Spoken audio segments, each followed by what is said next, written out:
9 ফেব্ৰুৱাৰীৰ পৰা গুৱাহাটীৰ বিষ্ণু নিৰ্মলা ভৱনত অনুষ্ঠিত হ'ব সদৌ গুৱাহাটী ব্যৱসায়ী সন্থাৰ অধিৱেশন।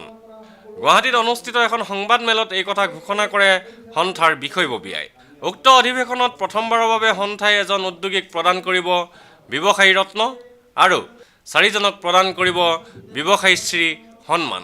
সংবাদ মেলখনত সন্থাৰ সাধাৰণ সম্পাদক প্ৰান্তোষ ৰয়ে কয়, অহা 9 ফেব্ৰুৱাৰী 2014 তাৰিখে আমাৰ সদৌ গুৱাহাটী ব্যৱসায়ী সন্থাৰ দ্বিবাৰ্ষিক অধিৱেশন স্থানীয় বিষ্ণু নিৰ্মলা ভৱনত ৰাতিপুৱাৰ পৰা আবেলিলৈকে দিনজোৰা কাৰ্যসূচীৰে বিভিন্ন কাৰ্যসূচীৰে অনুষ্ঠিত কৰা হ'ব।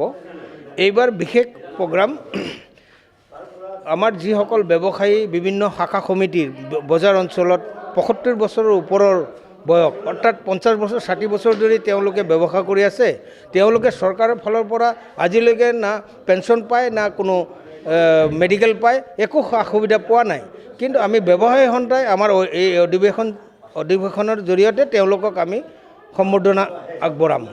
দ্বিতীয়তে এইবাৰ প্ৰথম সদৌ গুৱাহাটী ব্যৱসায়ী সন্থাই ব্যৱসায়ী ৰত্ন এজনক আমি ব্যৱসায়ী ৰত্ন সন্মানেৰে সন্মানিত কৰিম। যিসকল ব্যৱসায়ী সমাজৰ বৰংগনি আগবঢ়াইছে, বিভিন্ন ক্ষেত্ৰত তেওঁলোকে বৰংগনি আগবঢ়াইছে।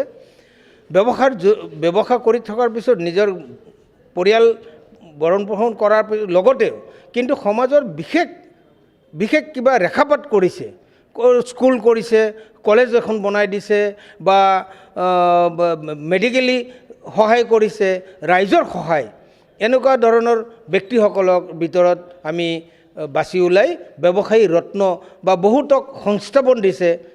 এনেকুৱা ব্যৱসায়িক যিসকলৰ কোনো কলা দাগ নাই, এনেকুৱা ব্যৱসায়িক আমি ব্যৱসায়ী ৰত্নৰে সন্মান জনাম আৰু লগতে 4জনক আমি ব্যৱসায়ী শ্ৰী উপাধিৰে সন্মানিত কৰিম।